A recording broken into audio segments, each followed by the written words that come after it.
Nobody in the room expected the French intelligence liaison to speak so casually, especially not to the Ukrainian president.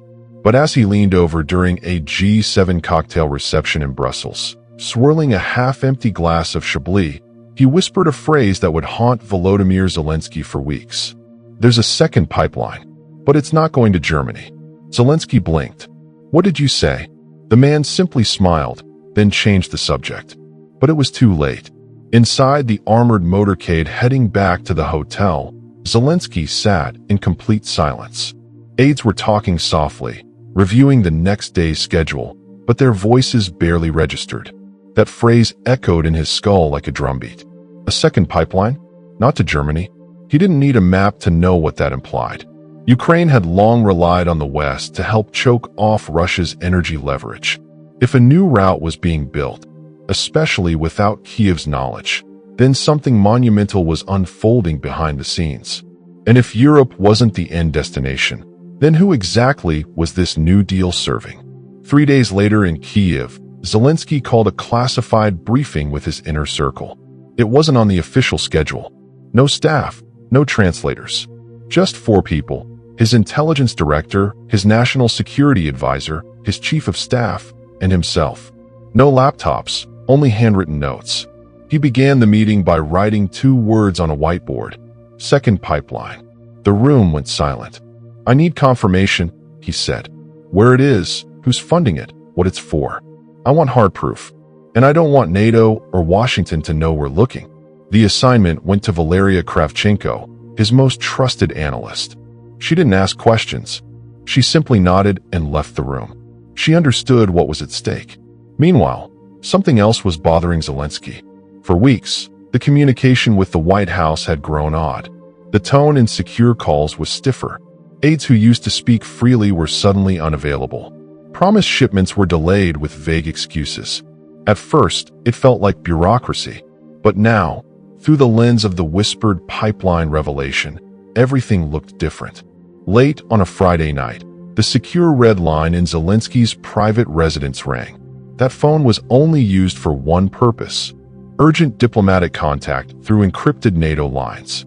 He answered it immediately, but the voice didn't identify itself. It was deep, distorted American. "Check the Eastern Corridor," it said. The Americans rerouted surveillance. Then the line went dead. Zelensky stared at the receiver for a full minute. The Eastern Corridor was one of the most sensitive monitoring zones, an area shared by Ukrainian, NATO, and U.S. satellite teams to track Russian fuel movement. If Washington had pulled out or shifted coverage, that was no accident. It meant they were either ignoring Russian activity or hiding something of their own. He didn't sleep that night. The next morning, he ordered a covert drone sweep of the Black Sea border zone. What they found was subtle but unmistakable. A series of new fuel transport ships, unmarked, lightly escorted, had been arriving at a formerly dormant port known to be used by Russian proxies. The docks had been reactivated with advanced security systems and off-the-books labor. The name of the shipping manifest logistics firm?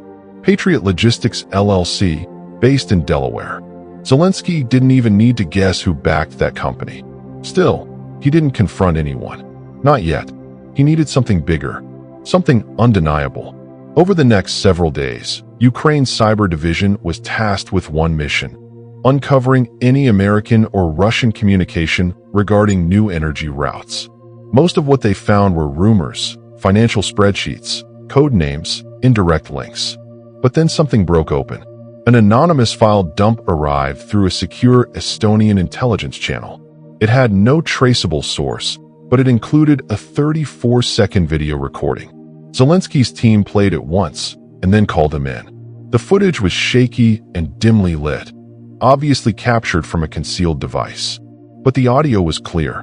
President Joe Biden was speaking to a room of American oil executives. "We'll need to quietly de-escalate certain areas," he was saying. "There are other ways to ensure stability. We don't have to fight every battle. Sometimes we just need to turn off the pressure valve." Someone in the room chuckled. "You mean Ukraine?" Biden didn't laugh. He just looked down and replied, "Let's just say they've served their purpose." Zelensky watched the clip 3 times. He didn't say a word, but his face was pale. The next day, the White House called his office to schedule a leadership summit at Camp David. The timing felt suspiciously convenient. Zelensky accepted, and when he boarded the plane to Washington, he wore an elegant silver wristwatch, a gift from Estonia's prime minister. What no one else knew was that the watch contained a tiny voice-activated recording device. The meeting was warm, scripted, performative. Cameras captured the handshake. Biden smiled wide. Zelensky nodded graciously.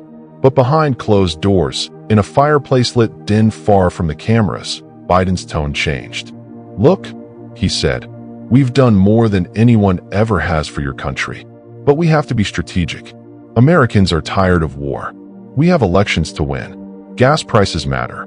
Zelensky stared into the fire. His pulse didn't change. He just listened, and the watch kept recording. When the meeting ended, Biden extended a hand. "We're still with you," he said. Zelensky shook it, but he knew the truth now. Back on the plane to Kyiv, Zelensky sat in silence. The evidence was real. The betrayal was personal, and what he did next would shake the world. Back in Kyiv, Zelensky sat at the long, polished conference table in the Presidential Crisis Command Center. The fluorescent lights buzzed overhead, but no one dared speak until he did. In front of him were transcripts, decrypted audio files, satellite images, and 3 red folders. One was labeled Pipeline Route Alpha, the second, Surveillance Repositioning, and the third, Delaware Connection. All roads pointed to the same horrifying conclusion. Someone at the highest level of the U.S. government had made a secret arrangement that benefited Moscow, and Ukraine was the bargaining chip. "We've confirmed the shell companies. We've confirmed the fuel corridor. Now we have a recording," said Valeria, his intelligence chief, trying to keep her voice steady. "Sir, this isn't just a betrayal. It's a calculated realignment." Zelensky didn't respond. He just stared at the image in front of him, a freeze frame from the drone footage taken near Sevastopol. It showed a convoy of tankers moving across the sea under the radar, escorted by unmarked vessels. No flags, no IDs, just shadows in the dark, like secrets that had taken physical form. Then his phone buzzed. It was a message from an encrypted account he didn't recognize. "If you go public, be ready. He already knows you know." For a second, Zelensky felt his blood turn to ice. Who was watching him? Who else knew what he had discovered? The idea that the U.S. administration might already be aware of his suspicions shifted everything. This was no longer just an intelligence operation. This was now a chess game with consequences that reached far beyond Kyiv or Washington. The next day, an unexpected incident accelerated everything. A NATO satellite monitoring station in Poland picked up a burst of encrypted communication traffic between Moscow and an undisclosed server farm in Virginia, a facility owned by a private cybersecurity contractor that had deep ties to U.S. defense agencies. The data transfer lasted only 90 seconds. But within those 90 seconds, something else occurred. The satellite camera, inexplicably, turned away from the Black Sea corridor. When the footage was reviewed by Ukrainian analysts, the code governing the satellite's redirect command had one name embedded in the metadata: Operation Silent Lens. It was a Pentagon code name, and it had never been shared with Ukraine. Now the betrayal had a name. Zelensky felt it in his bones. The Americans were actively suppressing surveillance around the corridor they themselves had once helped Ukraine guard. It wasn't just complicity now, it was orchestration. That night, Zelensky sat alone in his private office, staring at the audio playback from the Camp David meeting. Biden's voice came through clear, calm, and disturbingly casual. "We don't need to win every war. We just need to manage expectations." That phrase repeated in Zelensky's head like a haunting mantra. Manage expectations? Ukraine had lost tens of thousands. Entire cities had been turned to rubble. Families were displaced, futures stolen. And now, the man who had once pledged unlimited support was treating the entire conflict like a political calculation? He couldn't sleep. At 2:17 a.m., he walked into the National Command bunker and told Valeria one sentence: "We leak it all. But not yet. First, we bait them." The next day, the office of the Ukrainian president released a vague but pointed press statement. It celebrated continued support from Western allies, but included one curious line. New intelligence reveals unexpected infrastructure developments in the region. We are in discussions with partners for clarification. Within 12 hours, the U.S. Embassy in Kiev requested an urgent meeting. American diplomats flew in from Frankfurt.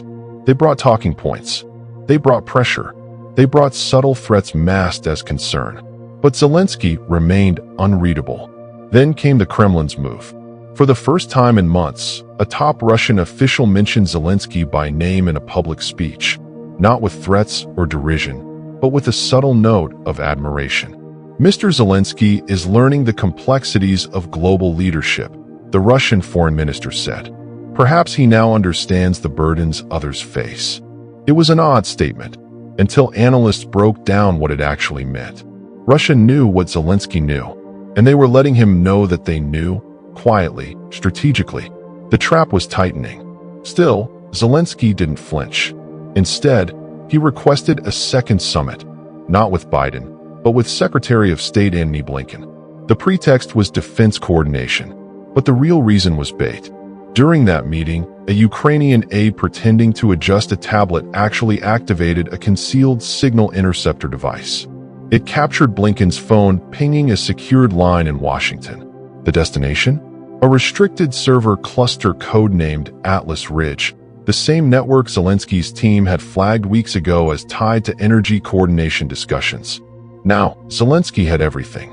The deals, the documents, the voice recordings, and now, real-time digital evidence of cover-up coordination. But one question still haunted him. Why? Why would Biden, a man who had risked so much political capital supporting Ukraine, suddenly pivot? Why would he engage with backdoor channels and sacrifice Ukrainian sovereignty for energy optics? The answer came not from Washington, but from within Ukraine itself. An informant, a mid-level European diplomat stationed in Kiev, asked to meet in secret. When the two finally sat down in an old Cold War-era safe house beneath the city, the diplomat said something that changed the framing of everything. You're assuming this is about Russia. It's not. It's about China. According to intercepted memos shared by the informant, the real pressure on the U.S. administration wasn't from Moscow, it was from Beijing.